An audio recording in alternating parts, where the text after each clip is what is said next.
Students, welcome to official ज्ञान वंदना। और आज का हमारा वीडियो है आपके बीएड फर्स्ट ईयर के paper 4 teacher teaching and technology, जिसको हम आईसीटी बोलते हैं। अगर आप नेट की प्रिपरेशन कर रहे हैं तो पेपर फर्स्ट में कम्युनिकेशन का एक पर्टिकुलर पार्ट होता है जो आपको वहाँ पे करना होता है, तो उनके रिगार्डिंग भी बहुत ही इम्पॉर्टेंट है। साथ साथ अगर आप यूपी टेट सी टेट की प्रिपरेशन कर रहे हैं तो गाइज आपके लिए भी इम्पॉर्टेंट है, क्योंकि क्या होता है कि जो टीचिंग मेथड्स होते हैं या स्ट्रेटजीज होती हैं वो ओवरऑल हमारा जितने भी टीचिंग स्किल्स के कॉम्पिटिटिव एग्जाम्स होते हैं वहाँ पे एक कंपलसरी सब्जेक्ट होता है, तो वो चीज़ें हमें पता होनी चाहिए। तो इस वीडियो में गाइस मैं आपको वही चीज़ें बताऊंगी कि सी टेट में बेसिकली क्या इंपॉर्टेंट होता है, यूपी टेट के रिगार्डिंग क्या इंपॉर्टेंट होता है, नेट पेपर में क्या क्या चीज़ें इंपॉर्टेंट होती हैं, और साथ साथ बीएड फर्स्ट ईयर के पेपर 4 के लिए आपकी हर यूनिट से क्या क्या बेसिक और क्या क्या मेन पॉइंट्स हैं वो हम यहाँ पे डिस्कस करेंगे। तो गाइस, अगर आपने अभी तक मेरे चैनल को सब्सक्राइब नहीं किया है तो प्लीज़ चैनल को सब्सक्राइब करें, लाइक करें, शेयर करें और बेल आइकन बटन को प्रेस करना ना भूलें, जिससे कि सभी वीडियोस का नोटिफिकेशन आपको मिलता रहे। तो चलिए हम जल्दी से स्टार्ट करते हैं। अगर आप नेट की प्रिपरेशन कर रहे हैं तो गाइज वहाँ पे एक टीचिंग एप्टीट्यूड एक पर्टिकुलर सब्जेक्ट होता है, आपका एक यूनिट होती है। तो वहाँ पे क्या होता है, बेसिकली आपका जितने भी आपके टीचिंग मेथड्स हैं या स्ट्रेटजीज हैं, ये सारी चीज़ें आपसे पूछ ली जाती हैं। तो आप वो चीज़ बेसिक मैं आपको बताऊंगी। बाकी आप यूपी टेट सी टेट या बीएड फर्स्ट ईयर के रिगार्डिंग है तो वो चीज़ें भी बताऊंगी। तो हम चलिए जल्दी से देखते हैं। तो यहाँ पे आपका फर्स्ट क्वेश्चन है एजुकेशनल टेक्नोलॉजी। अब क्योंकि ये टेक्नोलॉजी से रिलेट करता है तो थोड़ा सा टेक्नोलॉजी के बारे में मैं आपको यहाँ पे बेसिक कंसेप्ट क्लियर कर दूँ कि एजुकेशन में टेक्नोलॉजी का क्या यूज़ है। तो गाइज आज के टाइम में अगर हम देखें तो आप खुद से सोचो, आप खुद इस चीज़ को सोचो कि क्या टेक्नोलॉजी के बिना हम मतलब आज के टाइम में टीचिंग कर सकते हैं, या जो हमारी टीचिंग लर्निंग प्रोसेस है वो टेक्नोलॉजी की हेल्प के बिना हो सकती है। सोचिए आप थोड़ा, मतलब उस चीज़ को सोचो कि अगर ऐसा पॉसिबल हो सकता है आज के टाइम में। मेरे हिसाब से तो नहीं हो सकता, और आई थिंक आपके हिसाब से भी यही चीज़ होगी, है ना। क्योंकि आज के टाइम में अगर हम टेक्नोलॉजी का यूज़ नहीं कर रहे एजुकेशन के फील्ड में तो हम मतलब अपने टाइम से बहुत ज़्यादा पीछे चल रहे हैं। क्योंकि आज के टाइम में आप देख रहे हो गाइस, यहाँ पे मतलब ब्लैक बोर्ड तो अब मतलब आपको बहुत रेयर ही देखने को मिलते हैं, बहुत बैकवर्ड एरिया में आप समझ लीजिए। आज के टाइम में जो मतलब आपके प्राइवेट इंस्टीट्यूट भी हैं या फिर अदर कोई पब्लिक स्कूल्स हैं तो वहाँ पे आपको बेसिकली या तो वाइट बोर्ड देखने के लिए मिलते हैं, और वाइट बोर्ड भी मतलब अब तो वाइट बोर्ड भी बहुत ही मतलब कम जगह पे आपको देखने को मिलेंगे। स्मार्ट बोर्ड, है ना, स्मार्ट बोर्ड हमें देखने को मिलते हैं। स्मार्ट टेक्नोलॉजी का यूज़ करके हम बच्चों को पढ़ाते हैं। उससे क्या होता है कि मतलब बच्चों का इंटरेस्ट बना रहता है। एक तो बेसिक सी चीज़ है कि हम बच्चों को भाई बोर्ड पे ये चीज़ें हमने लिख दी, ठीक है। और अगर हम एक छोटे बच्चे के रिगार्डिंग इस चीज़ को लें तो छोटे बच्चे को कभी भी हम इस मेथड से नहीं पढ़ा सकते, वो कभी भी इंटरेस्ट नहीं लेगा। क्योंकि आप अगर देखो तो बच्चा क्या होता है, बच्चा मतलब बहुत चंचल होता है ना, बहुत ज़्यादा क्यूरोसिटी उसके अंदर होती है। तो अगर आप उसको सिंपल वे में पढ़ा रहे हो, ऐसी मतलब थ्योरेटिकल वे में पढ़ा रहे हो तो कुछ भी नहीं समझेगा। लेकिन अगर उसके साथ साथ आप उसको थोड़ा पिक्चराइजेशन भी दिखाओ, थोड़ी वहाँ पे पिक्चर्स दिखाओ, उसका प्रैक्टिकल वर्क के थ्रू उसको स्टडी कराओ, तो वो चीज़ें वो सीखेगा वहाँ पे, है ना। तो उससे क्या होगा, उसका जो इंटरेस्ट है टीचिंग में, स्टडी में, वो चीज़ उसकी डेवलप होने लगेगी। तो यहाँ पे टेक्नोलॉजी का बेसिक यूज़ टीचिंग के फील्ड में यही है कि गाइस इससे क्या होता है, हम स्टडी के रिगार्डिंग उसका इंटरेस्ट क्रिएट कर पाते हैं, जिससे कि बच्चा अच्छे से चीज़ों को समझ सके। तो यहाँ पे फर्स्ट पॉइंट है हमारा एजुकेशनल टेक्नोलॉजी। तो इसका मीनिंग क्या है, कंसेप्ट क्या है, टाइप्स क्या है, और आईसीटी मैंने जैसे आपको पहले ही बताया था कि इसको हम इंफॉर्मेशन कम्युनिकेशन टेक्नोलॉजी भी बोलते हैं। जैसे कि कम्युनिकेशन का प्रॉपर ओवरऑल आपका नेट के पेपर में एक पर्टिकुलर सब्जेक्ट है और वहाँ पे आपके मैक्सिमम 5 to 7 क्वेश्चन आपको मिलते ही मिलते हैं। तो गाइज इसका मीनिंग जैसे मैंने आपको बताया है कि भाई एजुकेशन के फील्ड में क्या है, कंसेप्ट भी आपको क्लियर हो गया क्यों आया है ये। टाइप्स देख लेते हैं हम, टाइप्स क्या है। तो इसके टीचिंग टेक्नोलॉजी है जिसको हम शैक्षिक तकनीकी बोलते हैं, और इंस्ट्रक्शनल टेक्नोलॉजी है जिसको हम अनुदेशात्मक टेक्नोलॉजी बोलते हैं, बिहेवियर टेक्नोलॉजी है जिसको हम व्यवहारिक तकनीकी बोलते हैं। ठीक है, तो यहाँ पे ये सारी चीज़ें आप एक बार देख लेना गाइज अच्छे से पेपर के रिगार्डिंग, बीएड फर्स्ट ईयर के रिगार्डिंग, क्योंकि इसमें से एक क्वेश्चन आपका आता ही आता है कि शैक्षिक तकनीकी क्या है और शिक्षा में इसका क्या प्रयोग है। तो ये क्वेश्चन आप देख के जाएंगे। और नेक्स्ट क्वेश्चन हम देखते हैं यहाँ पे फेसेस ऑफ टीचिंग। तो टीचिंग के क्या फेस होते हैं। तो यहाँ पे फर्स्ट है आपका प्री एक्टिव, सेकंड है आपका इंटरएक्टिव, और थर्ड है आपका पोस्ट एक्टिव। तो प्री एक्टिव मतलब जो आप चीज़ पढ़ा रहे हो उससे पहले की प्रोसेस। सपोज जैसे आप बच्चों को पढ़ाने से पहले, ऐसा तो है नहीं कि एकदम मतलब वहाँ पे चले जाते हो क्लास में, उससे पहले आपको कोई प्रिपरेशन करनी होती है।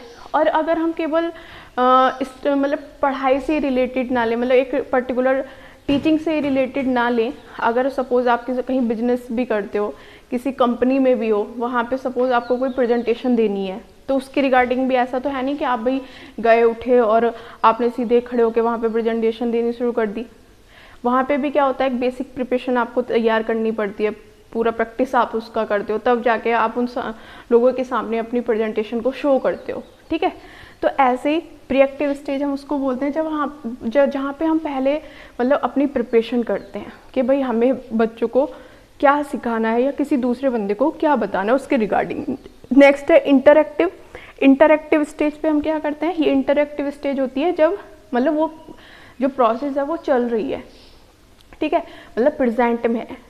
ठीक है, ये हो गई हमारी इंटरएक्टिव। पोस्ट एक्टिव क्या होती है, जब ये मतलब पूरी हो चुकी है वो प्रोसेस जो हम कराना चाह रहे थे, जो प्रेजेंटेशन थी हमारी वो पूरी हो चुकी है। अब पोस्ट एक्टिव में क्या है कि मतलब उसका रेस्पॉन्स आएगा, उसका फीडबैक आएगा कि भाई वो प्रेजेंटेशन आपकी कैसी थी, ऑडियंस को कैसी लगी, या अगर स्टूडेंट हैं तो स्टूडेंट को आपकी प्रेजेंटेशन कैसी लगी। आई होप आपको ये पॉइंट क्लियर हुआ होगा। नेक्स्ट देखते हैं बच्चों लेवल्स ऑफ टीचिंग। टीचिंग के लेवल्स क्या होते हैं। तो यहाँ पे गाइज 3 लेवल हैं आपके। एक तो है फर्स्ट है आपका मेमोरी लेवल, सेकंड है अंडरस्टैंडिंग लेवल, एंड थर्ड है रिफ्लेक्टिव लेवल। जो ये आपको मैंने पेपर फर्स्ट में भी आपको ये चीज़ बताई थी कि आपका जो मेमोरी लेवल होता है, memory level is the lowest level of teaching. Memory level हमारा सबसे लोएस्ट लेवल माना जाता है। क्यों? क्योंकि जो चीज़ें हम मतलब रट के करते हैं वो चीज़ें क्या होती है, कुछ टाइम तक हमें याद रहती हैं, जब तक हम उनके कनेक्शन में है, उनके कांटेक्ट में है, तब तक वो चीज़ें हमें याद रहती हैं। लेकिन जैसे ही हम चीज़ों को मतलब रिवाइज नहीं करते, या सपोज़ कुछ टाइम के लिए आपने छोड़ दिया, जैसे फॉर एग्ज़ाम्पल मान लो आप कोई पोएम है, ठीक है, आपको कोई पोएम मतलब बहुत अच्छी लगती है, आप उस पोएम को आप एक टाइम पे मतलब बहुत अच्छी लगी आपको, आप उसको कंटिन्यूसली मतलब कहीं सुनाते रहे या बोलते रहे। कई बार होता है मतलब जैसे हमें कोई सॉन्ग बहुत अच्छा लगा तो हम उसको लगातार सुनेंगे, खुद मतलब गुनगुनाते भी रहेंगे। लेकिन कुछ टाइम बाद ऐसा होगा कि मतलब कुछ टाइम बाद अगर हम उसको रिकॉल नहीं करेंगे या उसको रिपीट नहीं करेंगे तो वो उसकी वर्डिंग हम भूल जाएंगे। क्यों? क्योंकि वो चीज़ मतलब क्या थी, हमारी मतलब रटी हुई चीज़ें थी जो हम मतलब अगर वो कॉन्टिन्यूस प्रोसेस में चल रही हैं तो हमें समझ में आ रही हैं, और अगर वहाँ पे वो प्रोसेस बंद हो गई, कुछ टाइम के लिए रुक गई, तो उसको हम भूल जाते हैं जब तक कि हम उसको रिवाइज नहीं करते। ठीक है, तो ये क्या होता है हमारा, ये होता है मेमोरी लेवल पे। अगर मेमोरी लेवल पे हम चीज़ों को कर रहे हैं तो वो ज़्यादा टाइम तक हमारे माइंड में नहीं रहती हैं। इसीलिए क्या माना जाता है कि जो हमारा अंडरस्टैंडिंग लेवल है, सेकेंड लेवल ऑफ टीचिंग, अगर हम चीज़ों को समझ के करते हैं, सपोज़ एक कोई भी मेथड है, हमने उस चीज़ को मतलब रट लिया, तो वो चीज़ क्या होगी, वो चीज़ हमारे मतलब अगर हमने समझ के नहीं की है तो हम उसको मतलब बहुत जल्दी भूल जाएंगे। कुछ चीज़ें होती हैं, कुछ फैक्ट्स होते हैं या कुछ फार्मूलाज होते हैं, वो तो मतलब हमें रटने ही होते हैं। लेकिन अगर कोई अंडरस्टैंडिंग लेवल की चीज़ अगर हम उसको भी रट रहे हैं तो तो वो चीज़ हमें याद नहीं रहेगी। लेकिन अगर उस चीज़ को हम समझ के कर रहे हैं तो वो चीज़ हम कभी भी ज़िंदगी में नहीं भूलेंगे। और इसका सबसे हाईएस्ट लेवल होता है आपका थर्ड लेवल, रिफ्लेक्टिव लेवल, जो सबसे हाईएस्ट लेवल होता है। Memory level is the lowest level and reflective level is the highest level. अभी हाईएस्ट लेवल क्यों होता है? क्योंकि जो चीज़ हमने यहाँ पे अंडरस्टैंडिंग लेवल पे समझी है, जिनको हमने अंडरस्टूड किया है, जिनको हमने समझा है, रटा नहीं है, समझा है, तो उसको हम क्या कर सकते हैं, अपनी लाइफ में उसका इम्प्लीकेशन कर सकते हैं, मतलब उसका रिफ्लेक्शन देखने को हमें मिलता है। जैसे सपोज हम मिरर के सामने खड़े होते हैं तो उसका रिफ्लेक्शन हमें मिलता है देखने के लिए, है ना, हमें पता चलता है भाई क्या चीज़ें सही है, क्या चीज़ें नहीं है। तो यहाँ पे हम रिफ्लेक्शन में, रिफ्लेक्टिव में क्या करते हैं, जो चीज़ें हमने अंडरस्टैंडिंग लेवल पे समझी हुई हैं उनको अपनी लाइफ में एक्चुअल में उसका इम्प्लीकेशन करते हैं और उससे हमारा एक्सपीरियंस बढ़ता है और एक्सपीरियंस से गाइस हमारी नॉलेज बढ़ती है। ठीक है, तो कभी भी अगर हमें अपनी लाइफ में सक्सेस अचीव करनी है तो हमें मेमोरी लेवल को डेवलप नहीं करना है, मेमोरी लेवल पे ज़्यादा फोकस नहीं करना है, हमें अंडरस्टैंडिंग लेवल पे ज़्यादा फोकस करना है, जिससे कि हम अपने रिफ्लेक्टिव लेवल को इम्प्रूव कर सकें। आई होप आपको ये पॉइंट क्लियर हुआ होगा। नेक्स्ट क्वेश्चन देखते हैं। नेक्स्ट है हमारा टीचिंग एड्स, जिसको हम प्रेजेंट टाइम में बोलते हैं टीचिंग सपोर्ट मटेरियल। जैसे कि गाइस मैंने आपको स्टार्टिंग में बताया था कि टेक्नोलॉजी का यूज़ हम क्यों करते हैं, जिससे कि बच्चे का इंटरेस्ट स्टडी में बना रहे। या सपोज आप कोई प्रेजेंटेशन भी दे रहे हो, वहाँ पे क्या होता है, जैसे हम पीपीटी बनाते हैं, पीपीटी में हम स्लाइड्स यूज़ करते हैं। स्लाइड्स में या आप कोई वीडियो देख रहे हैं, वीडियो में क्या होता है कि आप मतलब वहाँ पे जैसे कुछ बोल रहे हैं उसके रिगार्डिंग वो पिक्चर शो होती है। तो अगर वो वर्डिंग भी आपको समझ नहीं आ रही तो आप उस पिक्चर से रिलेट करके समझ जाते हो कि सामने वाला बंदा आपको क्या बताना चाह रहा है। ठीक है, तो टीचिंग एड्स वही काम करते हैं हमारी टीचिंग में। क्या क्या होते हैं, जैसे ऑडियो एड्स हम उनको बोलते हैं जिसको केवल हम सुन सकते हैं। ठीक है, वीडियो एड्स उनको बोलते हैं जिनको केवल देख सकते हैं, और ऑडियो वीडियो एड्स हम उनको बोलते हैं जिनको हम सुन भी सकते हैं और देख भी सकते हैं। हिंदी में इनको बोलते हैं गाइस दृश्य श्रव्य सामग्री। ठीक है, अब ये क्या क्या होते हैं, जैसे आपका बच्चों रेडियो है, टेलीफोन है, लिंगवा फोन है, ये सब चीज़ें क्या होती हैं हमारी ऑडियो टीचिंग एड्स में आती हैं।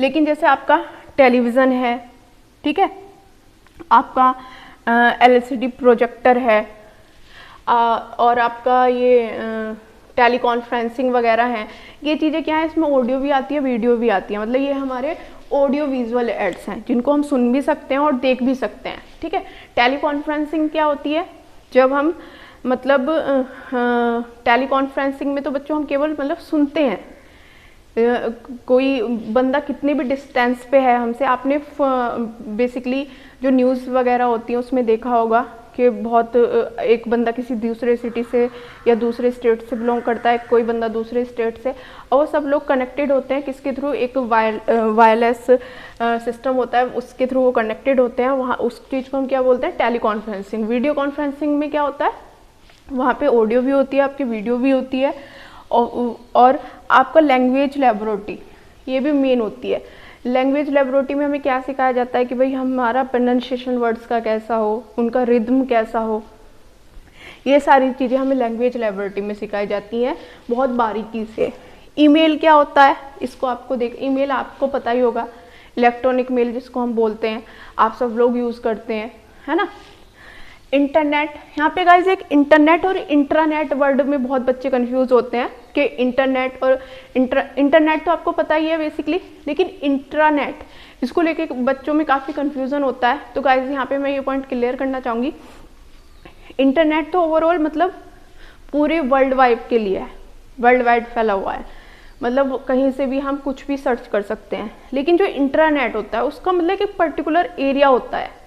ठीक है, जैसे हमारे जो बैंक होते हैं या जो कुछ कंपनियां होती हैं, तो वहाँ पे क्या वो पर्टिकुलर जगह के लिए उस चीज़ को जो वहाँ पे जो नेट यूज़ किया जाता है उसको हम इंट्रानेट बोलते हैं। मतलब एक पर्टिकुलर स्पेस होता है, ऐसा नहीं है कि हम कहीं से भी बैठे हैं और कुछ भी सर्च कर रहे हैं। ठीक है, उनका क्या होता है, मतलब कुछ उनके नॉर्म्स होते हैं, कुछ कंडीशंस होती हैं कि भाई जो उनकी इन्फॉर्मेशन है वो बाहर तक ना जाए। जैसे नेट पे तो हम कहीं से कुछ भी सर्च कर सकते हैं, लेकिन वहाँ पे ऐसा नहीं होता, वहाँ पे कुछ कंडीशंस हैं, नॉर्म्स हैं कि हमें अपनी इन्फॉर्मेशन बाहर तक नहीं पहुंचानी है, ठीक है। तो उसी को हम इंट्रानेट बोलते हैं। नेक्स्ट स्मार्ट क्लासेस, आपको पता ही है, जो हम स्मार्ट बोर्ड्स होते हैं उनके थ्रू क्लासेस कराते हैं, ठीक है। नेक्स्ट आपका ओवरहेड प्रोजेक्टर, आपको पता है, जिसमें हम प्रोजेक्टर पे अपनी स्लाइड लगा के और बच्चों को प्रोजेक्टर के थ्रू समझा देते हैं कि भाई वो चीज़ें क्या हैं। आपने अगर आप बीएड लेवल पे आपने अच्छे से पढ़ा होगा, कंटिन्यू क्लासेस की होंगी, तो आपको पता होगा कि ओवरहेड प्रोजेक्टर पे हम प्रेजेंटेशन कैसे देते हैं। आई होप आपको ये पॉइंट क्लियर हुए होंगे। नेक्स्ट देखते हैं एडगर डेल का कोन ऑफ एक्सपीरियंस। ये भी बहुत बेसिक है, बहुत मेन है। ये आपके हर टीचिंग कॉम्पिटिटिव एग्जाम्स में या बीएड फर्स्ट ईयर के पेपर 4 में पूछा ही जाता है। इसमें एडगर डेल ने बताया है कि हमारा जो एक्सपीरियंस होता है, ठीक है, या जो हमारी नॉलेज होती है, वो सबसे लोएस्ट लेवल कौन सा है और सबसे हाईएस्ट लेवल कौन सा है। जैसे थ्योरेटिकल जो लेवल होता है उसको हम मतलब लोएस्ट लेवल मानते हैं। इसके साथ साथ जो एक्चुअल एक्सपीरियंस होता है, मान लो आप कोई भाई मैकेनिकल इंजीनियरिंग कर रहा है, ठीक है। अब एक तो इंजीनियर है, मैकेनिकल इंजीनियरिंग वो कर रहा है, और एक ऐसा बंदा है जो मतलब सिंपली एक मैकेनिक है और वो शॉप पे जाके डेली अपनी प्रैक्टिस करता है, मतलब काम करता है, ठीक है। तो अगर हम कंपैरिजन करें तो जो बंदा एक थ्योरेटिकल वे में जिसने इंजीनियरिंग की है, प्रैक्टिकल वर्क उसको ज़्यादा नहीं कराया गया, तो जो बंदा जो मैकेनिक है जो डेली शॉप पे अपनी प्रैक्टिस कर रहा है, तो उसकी अगर हम नॉलेज देखेंगे तो ज़्यादा होगी। क्यों? क्योंकि वो रियल एक्सपीरियंस से, एक्चुअल एक्सपीरियंस से चीज़ों को सीख रहा है। और जो बंदा थ्योरेटिकल वे में सीख रहा है उसको जब तक नॉलेज नहीं होगी, जब तक कि वो फील्ड में जाके काम नहीं करेगा। तो यही चीज़ें एडगर डेल ने अपने कोन ऑफ एक्सपीरियंस में बताई हैं, आप इसको एक बार देख लेना। नेक्स्ट है बच्चों आपका मैनेजमेंट ऑफ लर्निंग, ठीक है। अब जो हमारी लर्निंग प्रोसेस है उसको मैनेज भी करना पड़ता है। ऐसा तो है नहीं कि भाई मतलब इंस्टीट्यूट है, कॉलेज है या स्कूल है या फिर आपकी अदर संस्थाएं हैं, अब इनको मैनेज करने के लिए क्या चीज़ें करनी होती हैं। सबसे पहले तो हमें प्लानिंग करनी पड़ती है। कोई भी आप इंस्टीट्यूट बनाना चाह रहे हो या कोई भी संस्था आप खोलने जा रहे हो, तो वहाँ पे ऐसा तो है नहीं कि आपने मतलब माइंड में सोच लिया और बस खोल दिया, ठीक है। आप अपने दिमाग से खुद सोचो कि अगर आप अपना कोई काम करने जा रहे हो, ठीक है, आगे आप सोच रहे हो फ्यूचर में कि आप अपना कोई काम करो, तो आप क्या करोगे, मतलब फर्स्ट पॉइंट आपका क्या होगा। सबसे पहला आप सोचो थोड़ा कि मतलब फर्स्ट पॉइंट क्या होगा आपका। तो यहाँ पे मैं आपको आंसर दे देती हूँ। फर्स्ट पॉइंट हमारा, चाहे हम कोई अपना बिजनेस स्टार्ट करने जा रहे हैं, चाहे कोई इंस्टीट्यूट हम स्टार्ट करने जा रहे हैं, या कोई भी काम जो हम शुरू करने जा रहे हैं, सबसे पहला हमारा जो पॉइंट होता है, फर्स्ट पॉइंट जो होता है वो होता है हमारा प्लानिंग। अगर हमने प्लानिंग नहीं की है किसी भी काम को करने से पहले, बस रैंडमली उसको कर दिया, प्लानिंग कोई भी नहीं है, तो वो कभी भी सक्सेस नहीं होता। सबसे पहले हमें करना होता है प्लानिंग। नेक्स्ट सेकंड पॉइंट होता है ऑर्गेनाइजिंग। अब हमने प्लानिंग की कि भाई हमें वो काम क्या कैसे करना है, हमने स्टेप डिसाइड की, फर्स्ट स्टेप क्या करना है, सेकंड क्या करना है, थर्ड क्या करना है। अब हम उसको ऑर्गेनाइज करेंगे, ठीक है, मतलब उसका इम्प्लीकेशन अब हम कर देंगे, ठीक है। इम्प्लीकेशन करने के बाद क्या करेंगे हम, लीडिंग। अब इम्प्लीकेशन हमने उसका कर दिया, अब हम उसको लीड करेंगे, ठीक है। लीड मतलब एक बंदे में लीडरशिप क्वालिटीज़ होनी चाहिए, ठीक है। लीडरशिप क्वालिटीज़ क्या होती हैं, लीडरशिप क्वालिटीज़ वे क्वालिटीज़ होती हैं जहाँ पे आप जो भी प्लानिंग आपने की है, जो भी ऑर्गेनाइजिंग किया है आपने अपने वर्क का, उसको आप कैसे लीड कर रहे हो, ठीक है, मतलब कैसे दूसरे लोगों से उस चीज़ को करवा रहे हो या अपने थ्रू कर रहे हो, ठीक है।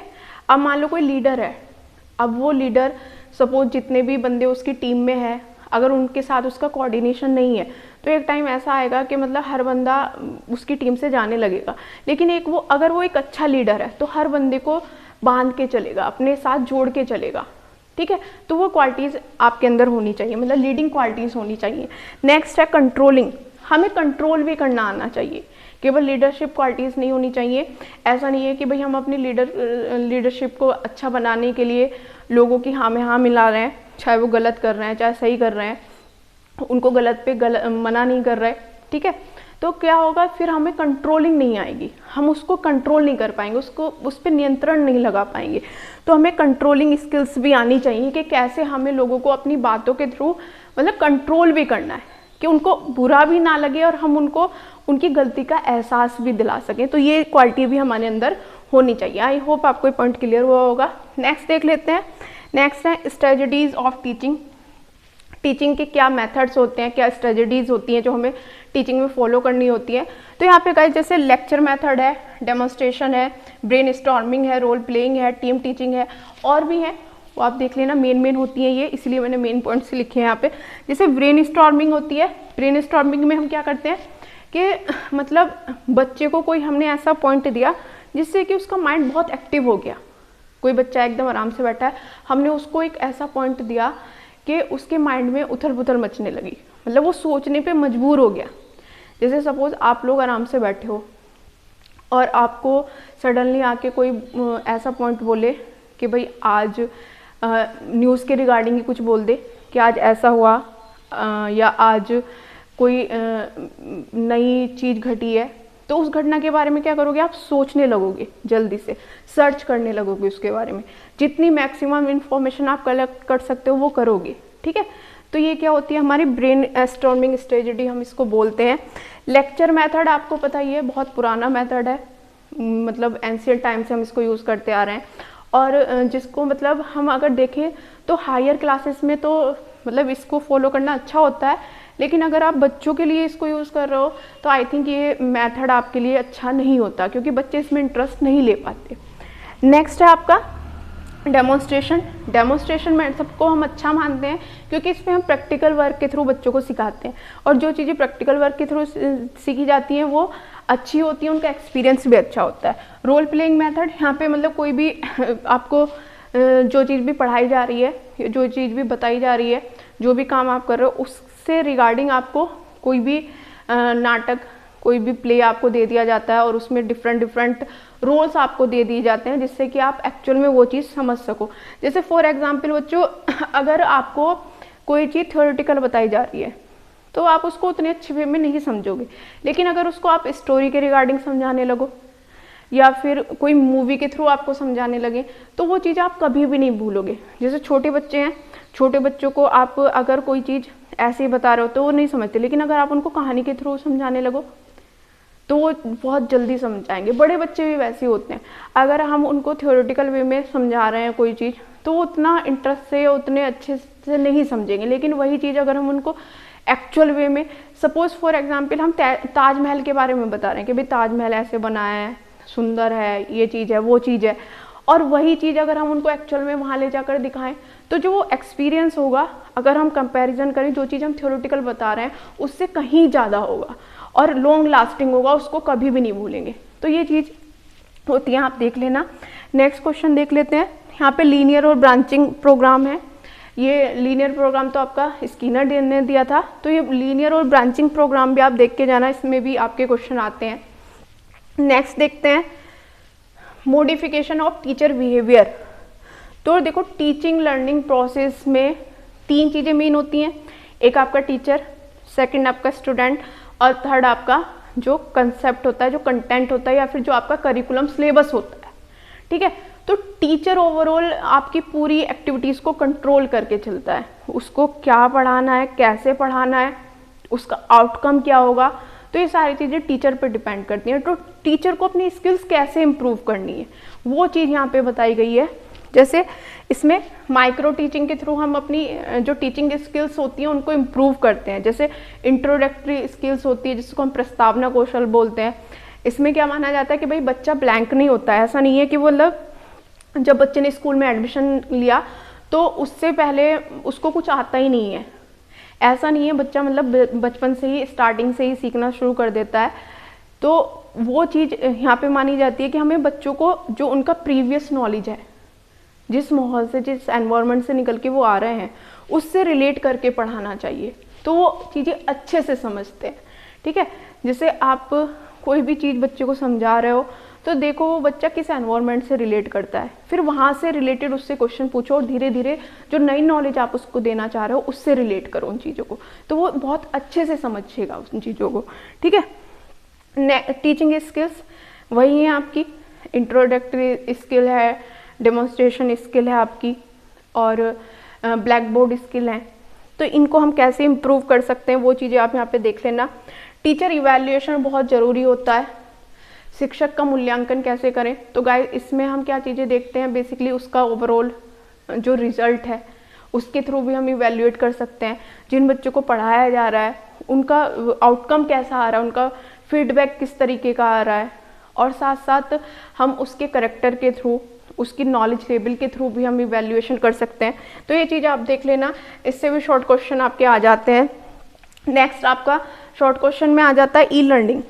इम्पॉर्टेंट पॉइंट है आज के टाइम में, क्योंकि आपका सारा टेक्नोलॉजी से रिलेटेड है। तो चाहे आप नेट का पेपर दे रहे हो, चाहे आप यूपी टेट, चाहे सी टेट दे रहे हो, ई लर्निंग क्या होती है, ठीक है। ये बेसिकली आजकल बच्चों आपको ऐसा नहीं है कि आप फॉर्मल एजुकेशन में कॉलेज इंस्टीट्यूट में जाके ही आप एजुकेशन गेन कर सकते हो। अगर आपके पास टाइम नहीं है, या आप कुछ भाई जॉब कर रहे हो या कुछ अलग कुछ काम कर रहे हो, तो आप यहाँ पे ई लर्निंग के थ्रू मतलब बुक्स वगैरह अवेलेबल होती हैं, पूरे नोट्स आपको अवेलेबल कराए जाते हैं, आप बहुत अच्छे से वहाँ पे स्टडी कर सकते हो।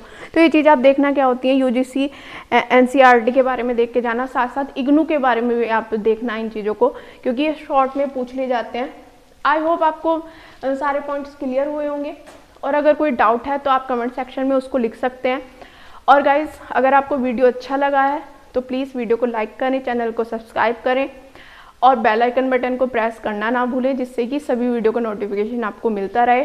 तो आई होप नेक्स्ट आपका इम्पॉर्टेंट टॉपिक लेके एक वीडियो के साथ नेक्स्ट मिलेंगे।